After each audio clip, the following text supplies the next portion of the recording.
Hey guys, my name is Stuart Gibson and welcome back to my channel. If you're new here, thank you for joining. Today's video, I'm going to teach you guys how to feeble grind.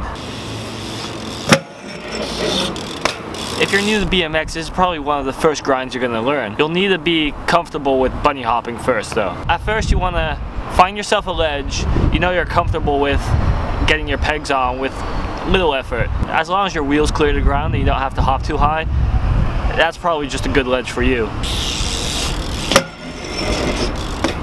I'd recommend approaching the ledge at a slight angle. In this case, probably the slower the better. You can just creep up to the ledge if you need to. As you bunny hop, the idea of a feeble is to get your back peg and your front tire onto the ledge.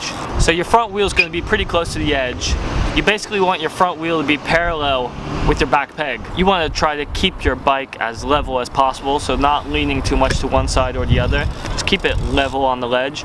And you can use your front wheel a little bit to make sure you keep going straight and keep that front wheel in line with the peg. To get out of the grind, pull on your handlebars at a slight angle away from the ledge. Sometimes you can basically even just hop out of it with two wheels at the same time. Pull away from the ledge at an angle and hop out of it. Just compress and hop, and make sure you ride away with a smile. So if you made it to the end of this video, thank you very much for watching. If you'd be so kind to leave a comment down below of whatever trick you want to learn next. And while you're at it, check out my channel and check out the other videos. Thank you for watching. See you guys later.